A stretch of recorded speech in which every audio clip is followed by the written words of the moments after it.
Nicole Murphy, you're disgusting. You sat on that couch and you laughed. It ain't no moment, it's a mess. You wrong for that. You the type of women that let these men be evil. They gotta have some help, and women like you are that type of help. For years, the story has been told one way. Nicole Murphy is the home wrecker. Nicole Murphy targets married men. Nicole Murphy cannot be trusted around someone else's husband.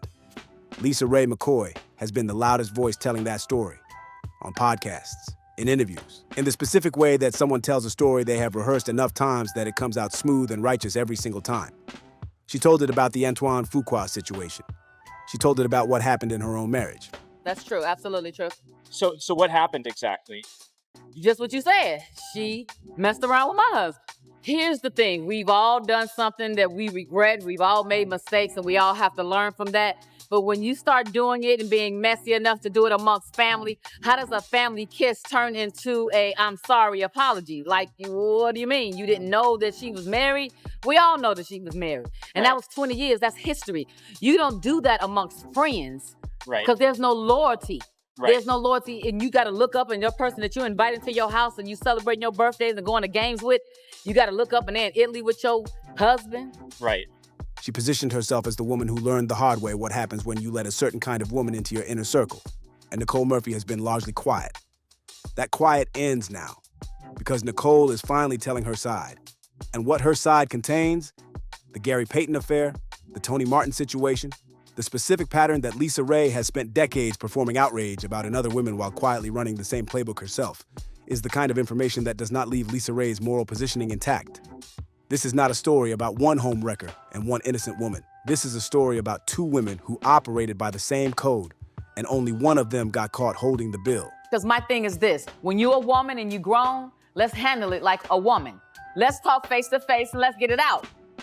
But here's the thing. I sat with her a couple of months ago, longer than a couple of months ago, about 6 months ago. And this was after the alleged affair?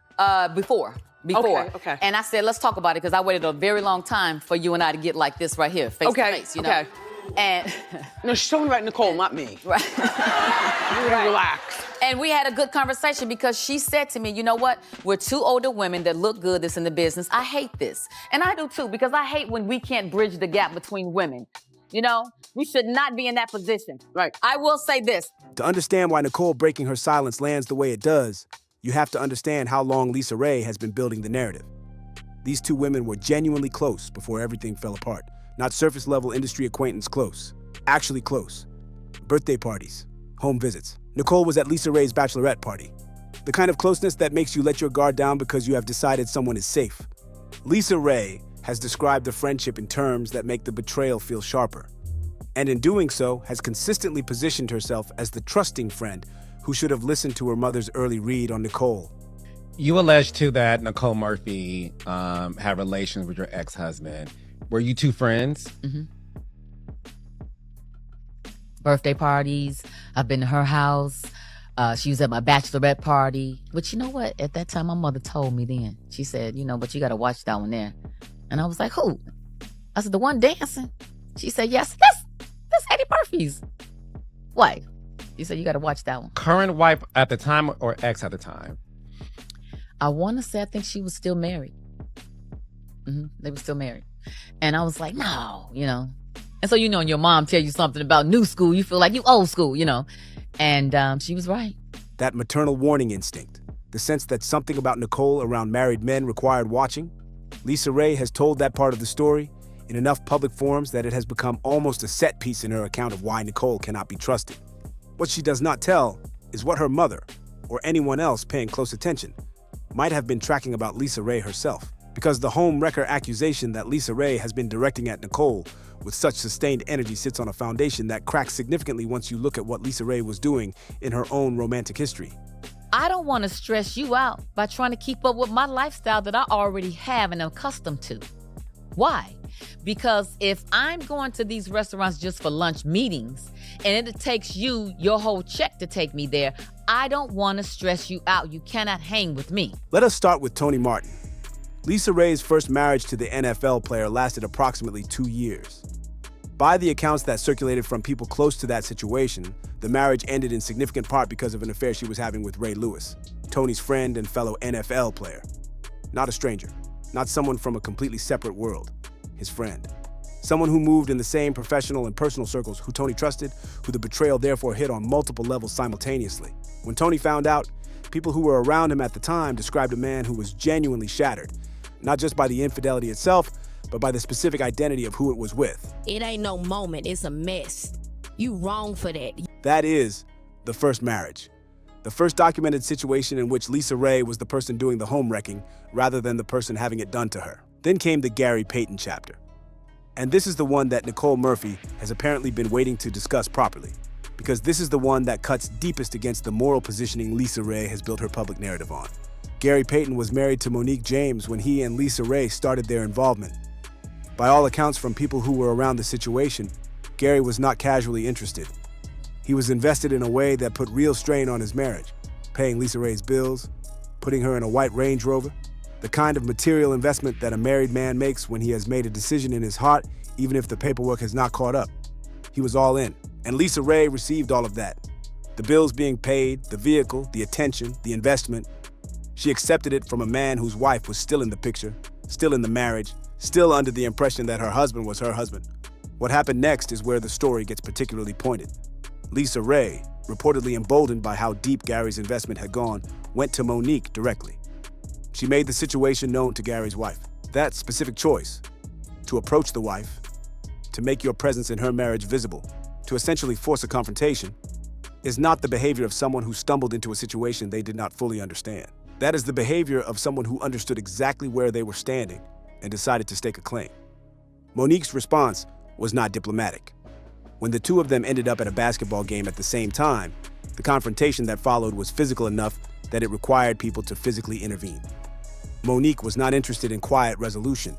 She was interested in expressing exactly what she felt about a woman who had been involved with her husband and then had the specific audacity to bring it to her face. Gary and Monique's marriage did not survive. People close to the situation have consistently described the affair with LisaRaye and how openly it was being conducted as a significant factor in the divorce. When Monique left, the path was clear. Except that by the time it was clear, LisaRaye had already moved on. She was involved with Michael McKissick, who would become her second husband. She got engaged. The announcement went public. And Gary Payton, the man who had blown up his marriage over her, who had paid bills and bought vehicles and made himself fully available, found out she had moved on the same way everyone else found out, through the news. The specific cruelty of that sequence is worth sitting with. A man dismantled his marriage for a woman who was simultaneously building her exit into the next chapter. He found out about her engagement from public reporting. He was, by multiple accounts, livid. And whatever he had done to his marriage in the process of all of this, the experience of being in that position, of having given everything and found out you were a transitional arrangement, is exactly the experience that LisaRaye has described Nicole Murphy putting women through. The mirror that Nicole is apparently holding up to this situation is this. LisaRaye benefited from Gary Payton's investment while he was still married. She accepted the bills, accepted the gifts, went far enough in the dynamic to approach his wife, and then moved on before his divorce was even finalized. That is structurally identical to what LisaRaye has accused Nicole of doing with Antoine Fuqua and with LisaRaye's own husband. The only difference is the names. There is also the broader pattern that Nicole's account places in context. Allen Iverson, who was married. Al Sharpton, for the connections and the doors he could open. Bobby Brown has claimed involvement during his relationship with Whitney Houston. Jermaine, briefly. The picture that assembles across all of these is of a woman who understood that a certain kind of man, married, successful, willing to invest, could provide things that her career, which peaked in the late 90s and early 2000s, was no longer generating at the same level. LisaRaye has been candid enough in her own public statements about what she requires in a romantic relationship that the underlying logic is not entirely hidden. She has said openly that she does not want a man who would be stretched thin trying to keep up with the lifestyle she is accustomed to.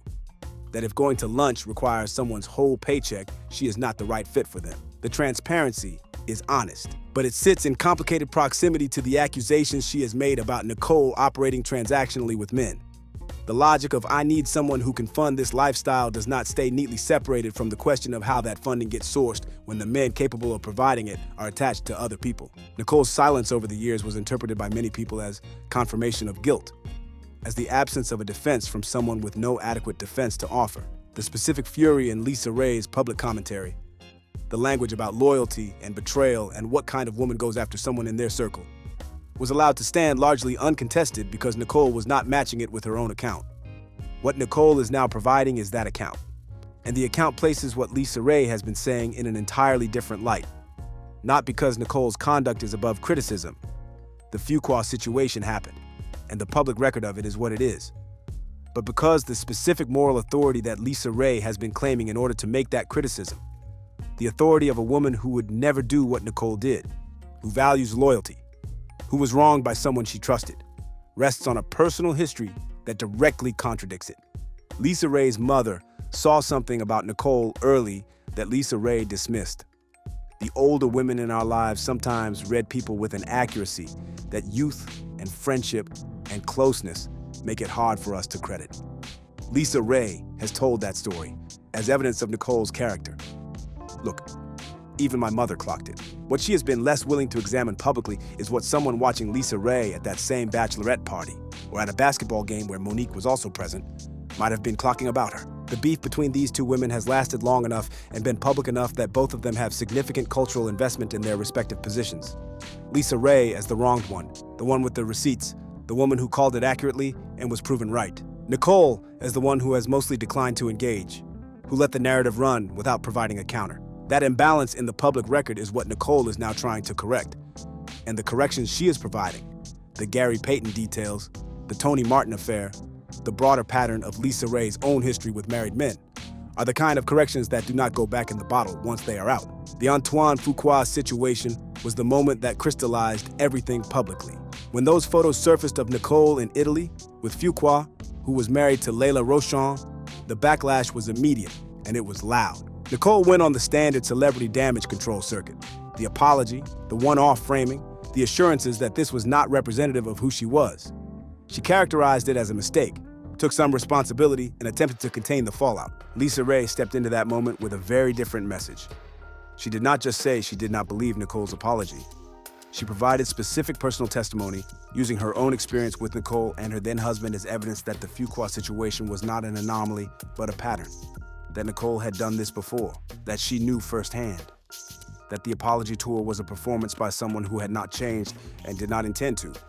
That testimony carried weight precisely because of its specificity. It was not a general character attack. It was a woman saying, I was in the friendship, I was in the circle, I watched this happen in my own life. The credibility of personal experience made LisaRaye's account significantly more damaging than any third-party commentary would have been. What Nicole is now repositioning is exactly that credibility question, because the credibility of LisaRaye's personal testimony depends entirely on the moral clarity of her own position. A woman who has done the same thing she is accusing Nicole of does not lose the right to be angry about what happened to her, but she does lose the standing to deliver the sermon about what kind of woman does this. The anger and the sermon are different things. The anger is personal. The sermon requires moral authority that the Gary Payton chapter and the Tony Martin chapter and the broader pattern makes extremely difficult to sustain. LisaRaye confronting Nicole privately before the public commentary is a detail that deserves attention. She reportedly sat down with Nicole approximately 6 months before the public accusations became amplified, trying to have the face-to-face conversation that women are supposed to have when there is a violation of the trust between them. She described wanting to address it directly, woman to woman, and getting a conversation that was cordial in tone but produced no acknowledgement, no apology, no accountability from Nicole.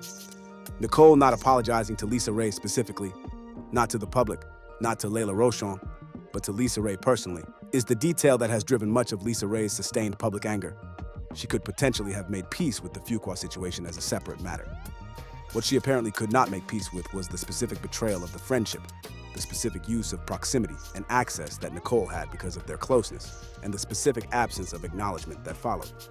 Nicole's position, as it is now becoming clear, is that the person demanding that acknowledgement had her own accounting to do, that you cannot ask for an apology about conduct that mirrors your own history, that the face-to-face conversation LisaRaye wanted was one that LisaRaye herself had not been willing to have about what she had done to Monique James Payton or to Tony Martin's marriage. The question of who owes whom an apology in this situation is genuinely complicated.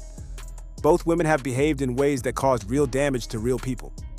Monique Payton's marriage ended in part because of what LisaRaye did and how openly she did it. Layla Rochon's marriage was humiliated publicly by the Italy photos. Tony Martin reportedly cried over what LisaRaye and Ray Lewis did to him. The women and men adjacent to all of this were real people with real damage. Nicole's silence on LisaRaye's specific accusations for so long, declining to engage, not matching the public commentary with her own account, was a strategic choice that allowed LisaRaye's version of the story to dominate the public conversation. Whatever Nicole was doing during those years, she was not fighting this particular battle. And LisaRaye's version, told frequently and with specificity and with the weight of personal testimony, accumulated into something that the culture largely accepted as the accurate account.